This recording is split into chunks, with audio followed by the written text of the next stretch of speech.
And hundreds of schools are closed in Myanmar's Rakhine state after several days of clashes between troops and armed men. It's raised concerns in a region that has seen simmering ethnic tensions over the last 4 years.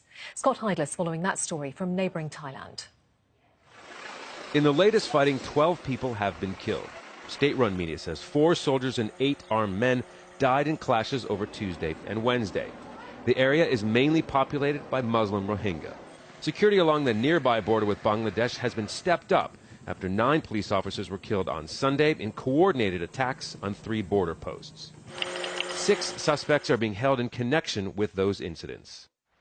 4 years ago, sectarian violence between the Rohingya and Buddhist nationals killed more than 100 people.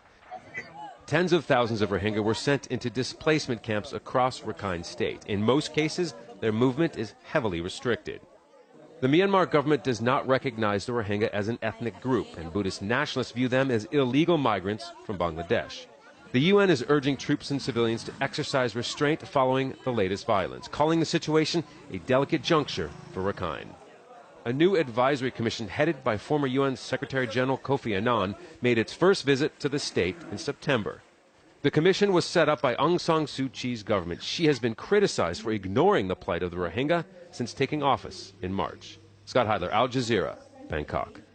Well, she is a Nobel Peace Prize winner and seen as a champion of the oppressed, but some do say that Aung San Suu Kyi's silence on the Rohingya has been deafening. She's accused of ignoring rights abuses to appease Myanmar's Buddhist majority. In June, she told the UN Special Rapporteur on Human Rights the government would avoid using the term Rohingya to refer to the group. That was the same day a UN report said Rohingya had undergone systematic discrimination and had suffered treatment that may amount to crimes against humanity. The UN said reversing that situation must be a priority for Suu Kyi's government. Well, Lin Kwok is a non-resident fellow at the Brookings Institution Centre for East Asia Policy Studies, and she joins us live now from Washington, D.C. Good to have you with us on the programme. Why is it that Aung San Suu Kyi has barely even acknowledged that the Rohingya exist? There are something like 1.1 million Rohingya who are effectively stateless in Myanmar. I think it's not that she does not acknowledge that they exist. I think the issue here is that the Rohingya as a community are not recognized as one of the 100 over ethnic groups in Myanmar.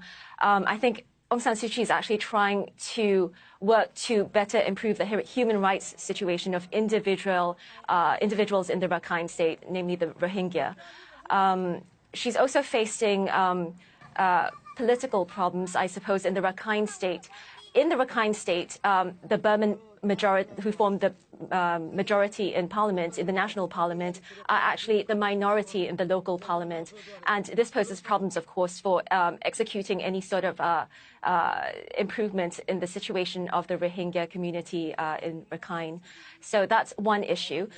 What has been disappointing, however, is that while one could understand her reluctance to come down stronger on this issue prior to elections which took place in November last year, what's been disappointing is that since those elections and since her government took over in March of this year, there's been painfully slow progress in respect of the community who actually face very adverse and problematic living conditions. Yeah, I think it's come as a surprise to some people internationally that Aung San Suu Kyi, of course, who's regarded as a heroine for championing the oppressed, for pushing for democracy in Myanmar, but who's not able to actually help the oppressed in her own country.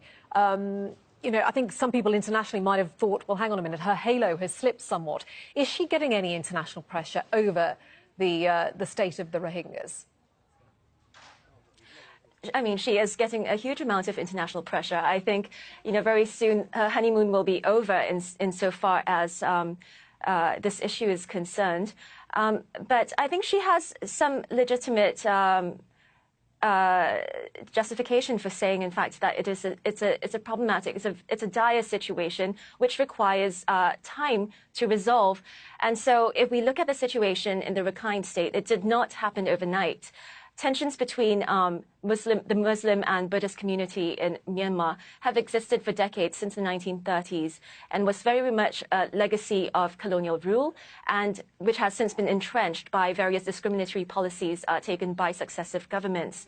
Now, these tensions erupted in violence in May 2012, and in the Rakhine State and elsewhere, and it's a problem that requires some time to resolve. But certainly that's cold comfort for the community of Rohingya living in Rakhine State in segregated camps, who face restriction to their freedom of movement, who lack access to basic health care, to education, to basic sanitation, and who have the right to even marry curtailed. So, I mean, we're faced with a political problem which has great humanitarian and regional and international consequences for Myanmar as well. But, you know, time certainly needs to pass before this can be resolved. But I myself personally hope that this takes place a little sooner. It's bad not only for Myanmar in terms of its domestic situation, but also its regional situation. Yeah, I mean, it's clear that all these disputes are going to take a long time to overcome, and the diplomacy needed is going to be very great. How do you see things playing out at the moment? We've seen renewed violence in Rakhine State. How do you see things progressing from here? I think the renewed violence is very problematic because it's violence that Aung San Suu Kyi herself has said that we're not going to be pointing fingers at anyone until we have solid evidence of who's responsible for such acts. But already there's been speculation that it is Rohingya militant groups who are responsible, and the militant group that some communities, including a senior official in the Rakhine State, have pointed the finger at, has been dormant for a couple of decades now. But this accusation that the responsible group is a militant group feeds into the overall narrative that the Rohingya community are a dangerous community and for whom Myanmar should not be a home. Lin Kwok, good to get your analysis of the situation. Thanks for your time. Thank you. Now, there's heightened security in Beijing following a